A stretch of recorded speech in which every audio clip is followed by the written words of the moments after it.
सुर्खियों के बाद सीधे आपको लिए चलते हैं यूथ फॉर लाइफ कार्यक्रम में, जहां पर मुख्यमंत्री पहुंचे हुए हैं। यूथ फॉर लाइफ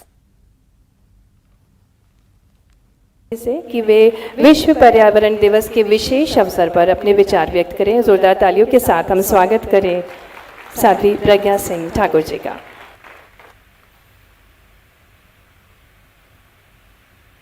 ओम गुरुर्ब्रह्मा गुरुर्विष्णु गुरुर्देवो महेश्वरा गुरुर्साक्षात् परब्रह्म तस्मै श्री गुरुवे नमः। ओम खंडमंडलाकारं व्याप्तं येन चराचरं तत्पदं दर्शितं देव सवितर्दुर्तानि पराशो यद्भद्रं तन्नाशो। ओम शांति शांति शांति। ओम मंच पर आसीन हमारे मध्य प्रदेश के यशस्वी तेजस्वी माननीय मुख्यमंत्री श्री शिवराज सिंह जी और समस्त अधिकारीगण, समक्ष विराजमान संपूर्ण युवा शक्ति, हमारे निगम अध्यक्ष उपाध्यक्ष, समस्त कार्यकर्तागण, आज का समय विश्व में चेतना का समय है। विश्व ने चैतन्य होकर धरती की गर्मी को एहसास किया और उसको शीतल करने का प्रण किया। 1972 में 5 जून को तय किया कि विश्व पर्यावरण दिवस मनाया जाना चाहिए, प्रकृति की रक्षा करनी चाहिए। हम जिन तत्वों से मिलकर बने हैं, हमें उन तत्वों की रक्षा करनी चाहिए। यदि हमने उन तत्वों की रक्षा नहीं की तो हमारा जीवन संकट में है, यह सुनिश्चित है। इसलिए पर्यावरण से जीवन, और ये हमारे जीवन का मिशन बन जाना चाहिए, ये हमारे जीवन का मंत्र बन जाना चाहिए, ये हमारे जीवन का लक्ष्य बन जाना चाहिए। यदि हमारे जीवन का लक्ष्य पर्यावरण की शुद्धि, पर्यावरण का संरक्षण बन जाता है तो विश्व की रक्षा करने में हम सब सक्षम हो जाते हैं।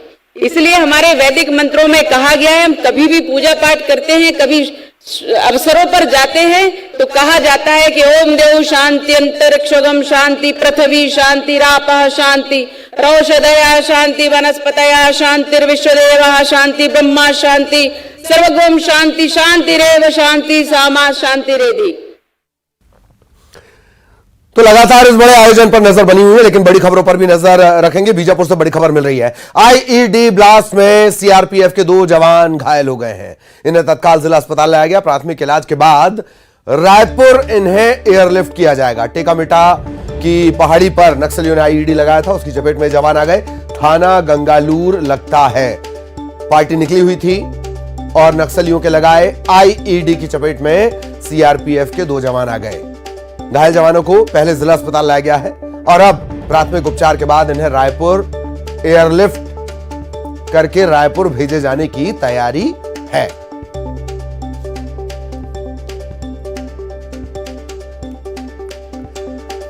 तो बड़ी खबर बीजापुर से आपको बता दें, टेकामिटा की पहाड़ी के पास आईईडी लगाया गया था। जवान इसकी चपेट में आ गए। सीआरपीएफ के जवान हैं। पार्टी निकली हुई थी, सर्चिंग पर पार्टी निकली थी, उसी दौरान ये आईईडी ब्लास्ट हुआ है। सीआरपीएफ की सर्चिंग पार्टी, 2 जवान जख्मी हो गए। पहले इन्हें जिला अस्पताल बीजापुर लाया गया है। प्राथमिक उपचार इनका किया जा रहा है और तत्काल बाद बेहतर इलाज के लिए इन्हें एयरलिफ्ट कर रायपुर भेजा जाएगा। बीजापुर में गंगालूर थाना इलाके में टेकामिटा की पहाड़ी, जहां पर नक्सलियों ने आईईडी प्लांट किया हुआ था, इसकी चपेट में ये जवान आए हैं।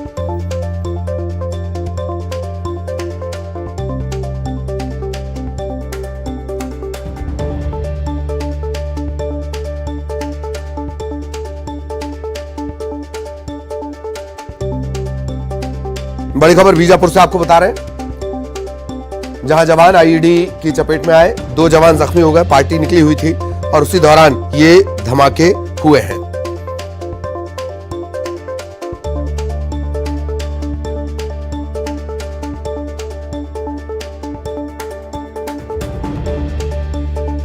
बीजापुर से बड़ी खबर, प्राथमिक इलाज के बाद इन जवानों को रायपुर भेजने की तैयारी है। एयरलिफ्ट कर इन जवानों को भेजा जाएगा।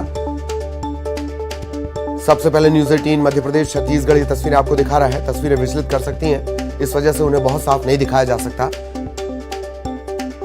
आईईडी ब्लास्ट हुआ, इसकी चपेट में सीआरपीएफ के 2 जवान आ गए और जिला अस्पताल में इनका उपचार चल रहा है। प्राथमिक उपचार के बाद इन्हें रायपुर भेजा जाएगा। नक्सलियों ने आईईडी प्लांट किया हुआ था जवानों को निशाना बनाने के इरादे से और जवान इसकी चपेट में आए। धमाका हुआ, जवान इसकी चपेट में आए, जख्मी हो गए। बेहतर इलाज के लिए जल्द से जल्द इन्हें रायपुर पहुंचाया जाएगा। गंगालूर का ये पूरा मामला है। घायल जवान फिलहाल जिला अस्पताल में, बीजापुर के जिला अस्पताल में, लेकिन स्वास्थ्य सेवाओं के लिहाज से, जल्द ठीक होने के लिहाज से और गंभीरता को देखते हुए इन्हें जल्द रायपुर एयरलिफ्ट कर पहुंचाया जाएगा ताकि बेहतर उपचार इन्हें मिल सके और जल्द से जल्द ये ठीक हो सके। सीआरपीएफ के जवान हैं। बीजापुर से ये बड़ी खबर इस वक्त हम आपको बता रहे हैं। टेकामेटा पहाड़ी पर नक्सलियों ने आईईडी लगाया था जिसमें धमाका हो गया।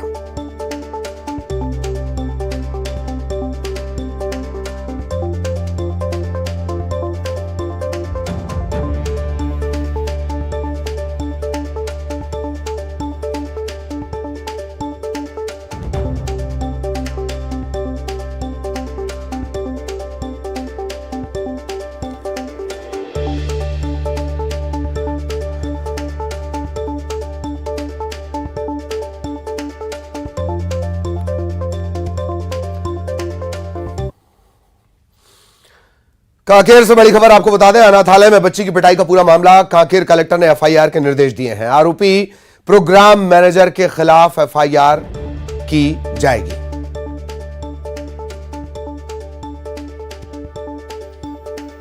तो कांकेर का यह पूरा मामला, खुद जो गृह मंत्री हैं वो इस बात से बेहद नाराज हैं इन तस्वीरों के सामने आने के बाद। ये तस्वीर इस वक्त आप देख रहे हैं न्यूज 18 मध्य प्रदेश छत्तीसगढ़। ये बड़ा अपडेट इस मामले में आपको बता दें, कांकेर कलेक्टर ने एफआईआर के निर्देश दे दिए हैं। जो प्रोग्राम मैनेजर है, आरोपी प्रोग्राम मैनेजर,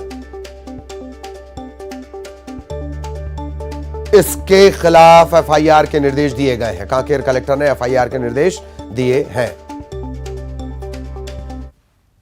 आया था, तुरंत संचालनालय के अधिकारियों द्वारा जो है कल ही रविवार के दिन ही निरीक्षण किया गया है संस्था का, और उन्होंने सर्व संबंधित के बयान वगैरह भी लिए हैं और उनके द्वारा कल इसकी प्रेस रिलीज भी जारी की गई थी।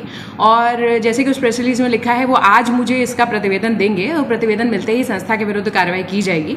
इस मामले में एफआईआर के निर्देश मेरे द्वारा दिए गए हैं, तो आज एफआईआर लॉन्च हो जाएगी और निश्चित तौर पर ये जो हरकत है ये बिल्कुल भी एक्सेप्टेबल नहीं है और उसके विरुद्ध कड़ी से कड़ी।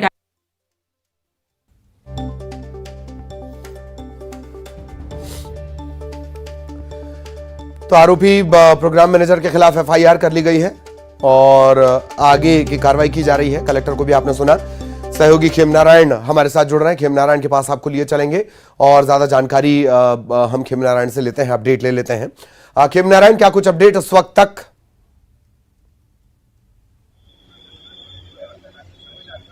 जी देखिए, जब से वीडियो वायरल हुआ है उसके बाद से काफ़ी हलचलें शुरू हो गई हैं और जिस प्रकार से संचालनालय की जो टीम है उसने जांच जो है कर ली है और जांच करने के बाद जो है अब कलेक्टर को प्रतिवेदन जैसे ही इस मामले का प्रतिवेदन, जैसे जांच का प्रतिवेदन मिलेगा उसके बाद जो है कलेक्टर जो है अपनी कार्यवाही जो है शुरू करेंगी और उन्होंने अभी एफआईआर करने का भी जो है निर्देश दे दिया है। और उसके बाद जो है धीरे धीरे जो इसमें दोषी हैं और जो मासूम बच्चों के ऊपर जो यातना करने वाली जो मैनेजर है उसके ऊपर जो है कड़ी से कड़ी कार्रवाई की जाएगी। जी, कड़ी से कड़ी कार्रवाई की जाएगी। और चूंकि ये मामला लगातार सोशल मीडिया पर भी था, न्यूज 18 ने भी इस मामले को दिखाया, बेहद सख्ती भी इस मामले में अब बरती जाएगी। खेमनारायण, सवाल सिर्फ इस मामले का नहीं है। जिस जगह का ये पूरा मामला है, दत्तक ग्रहण केंद्र जहां पर बने होते हैं, कमोबेश हर जगह की यही स्थिति है, बशर्ते जांच की जाए। खेमनारायण,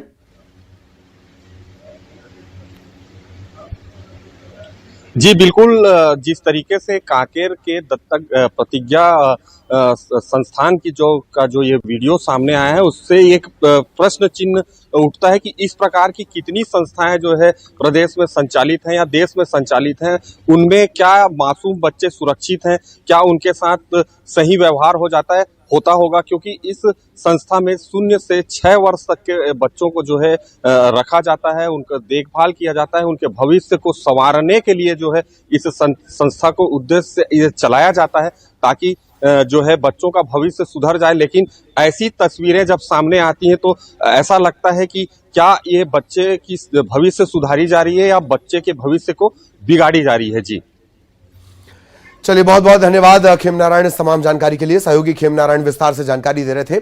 अब उज्जैन से बड़ी खबर, ट्रॉले से बस टकरा गई, 8 लोग घायल हो गए, 2 की हालत गंभीर है। भोपाल से उदयपुर ये बस जा रही थी और हादसे का शिकार हो गई। ट्रॉले से बस जा टकराई, उदयपुर ये बस जा रही थी। तस्वीरें इस वक्त आप देख रहे हैं। ट्रॉले से बस टकराई। सबसे पहले न्यूज 18 मध्य प्रदेश छत्तीसगढ़ आपको ये तस्वीरें दिखा रहा है। ट्रॉले से टकराने के बाद 8 लोग जख्मी हो गए, 2 की हालत गंभीर है। भोपाल से उदयपुर जाने के दौरान यह हादसा हुआ है उज्जैन के पास। उज्जैन से बड़ी खबर इस वक्त आपकी स्क्रीन पर। ट्रॉले से टकराई बस, 8 लोग घायल, 2 की हालत गंभीर है।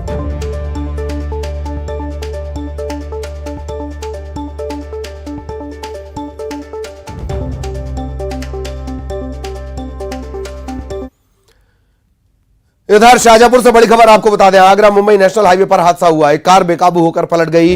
इस हादसे में 1 की मौत हो गई जबकि 7 लोग घायल हैं। 2 की हालत गंभीर है। इलाज के लिए इन्हें इंदौर रेफर करना पड़ा है। बंजारी के पास पूरा हादसा हुआ है।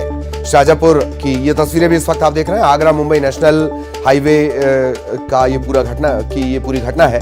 कार बेकाबू हुई और पलट गई।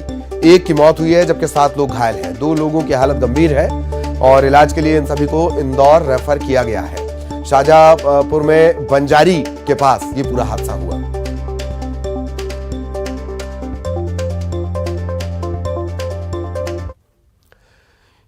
एक और बड़ी खबर मिल रही है हादसे से जुड़ी हुई। शिवपुरी से बच्चों से भरी बस यहां पर पलट गई। 2 लोगों की जान चली गई है, 6 से ज्यादा बच्चे घायल हुए हैं। शाहजहांपुर ये बस जा रही थी और उसी दौरान हादसे का शिकार हुई है।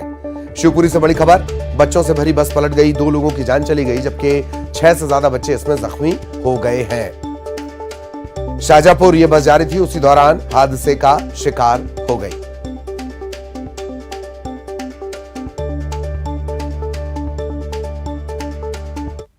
ग्वालियर से लौट रहे थे शाहजहांपुर के लिए, तो रास्ते में आगे एक गाड़ी चल रही थी शिवपुर के पास में, तो उसका टायर शायद बस्ट हो गया था, तो ड्राइवर उसमें जाके बस को टकराया। उसके बाद 5-6 उल्टियाँ खाई। फिर उसके बाद में 3 लोग यहाँ लेकर आए सब। कितने बच्चे बस में सवार थे और कितने घायल हैं या कोई कैजुअलिटी भी है क्या?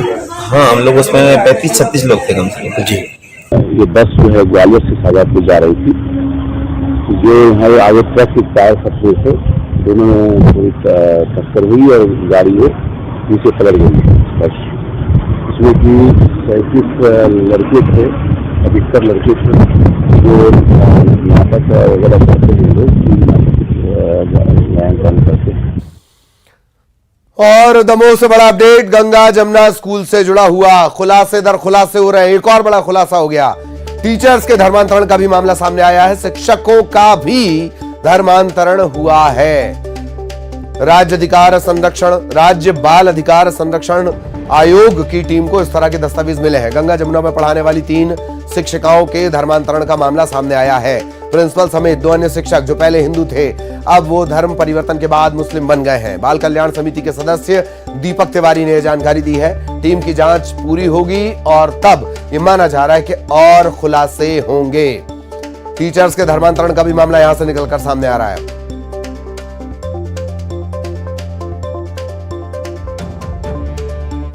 आयोग जो औचक निरीक्षण के लिए आए थे, पहले से जानकारी तो पहुंच ही चुकी थी राज्य आयोग को कि कुछ गंगा जमुना स्कूल में घोटाले चल रहे हैं और आम पब्लिक उसकी मांग भी उठा रही थी प्रशासन से, तो राज्य आयोग ने वहाँ पे निरीक्षण किया था। इसमें ओमकार सिंह जी और मेघा प्रभारी राज्य आयोग के सदस्य आए हुए थे। क्या कुछ खुलासे हुए? इसमें हम लोगों ने जब उनके शिक्षकों की और स्टाफ की लिस्ट निकाली तो उसमें लिखा कि जो उनकी प्रिंसिपल हैं वो अफसर शेख लिखा हुआ है और उनके जो पिता का नाम है वो श्रीवास्तव दिया हुआ था, उनकी पूर्व की जाति श्रीवास्तव है। ऐसे ही एक शिक्षिका थी, उनका नाम था तबस्सुम, तो जो पहले जैन थी, और एक अनीता खान लिखा हुआ था, वो अनीता यादव थी। तो ऐसे 3 शिक्षक हमें मिले हैं, प्राचार्य और 2 शिक्षक, जो पहले कहीं ना कहीं हिंदू रहे और कन्वर्ट हो गए, उन्हें मुस्लिम बनाया गया है, या वो कन्वर्ट हो गए कैसे भी, मतलब कुछ ना कुछ तो उनका एक धर्म परिवर्तन का रहा है। अब उन्होंने उस जॉब के लिए या गंगा जमुना स्कूल के दबाव में धर्म परिवर्तन किया, ये जांच का विषय है। और अब मुंबई से दुखद खबर, नहीं रहे महाभारत सीरियल से मशहूर हुए शकुनी मामा यानी गुफी पेंटल। मुंबई के अस्पताल में गुफी पेंटल का निधन हुआ। लंबे समय से वो बीमारियों से जूझ रहे थे। आज शाम 4 बजे उनका अंतिम संस्कार होना है। 78 साल की उम्र में उनका निधन हुआ। चीन से जंग के दौरान वे आर्मी में भी रहे। इसके बाद फिल्म रफू चक्कर से डेब्यू किया, लेकिन महाभारत से शकुनी के किरदार से उन्हें घर घर पहचान मिली।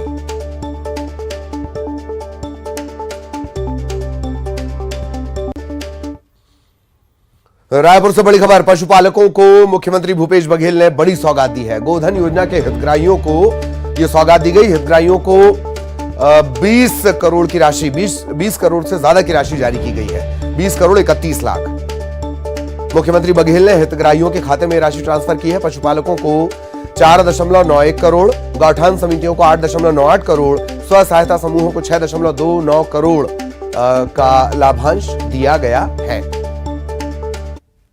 को राशि का वितरण भी लगातार निश्चित समय में किया जा रहा है। आज इस कार्यक्रम के माध्यम से हितग्राहियों को 20 करोड़ 18 लाख रुपए की राशि का वितरण हम लोग कर रहे हैं। 16 मई से 31 मई तक के गौठानों में खरीदे गए गोबर के एवज में 4 करोड़ 91 लाख, गौठान समितियों को 8 करोड़ 98 लाख रुपये और स्व सहायता समूह को 6 करोड़ 29 लाख रुपये के लाभांश राशि आज अंतरित की जा रही है। गोधन न्याय योजना के तहत गोबर विक्रेताओं, गौठान समितियों एवं महिला स्व सहायता समूह को 15 मई से 2023 की स्थिति में कुल 518 करोड़ 71 लाख रुपए का भुगतान किया गया। और इसी के साथ इस बुलेटिन में इतना ही। खबरें जारी हैं।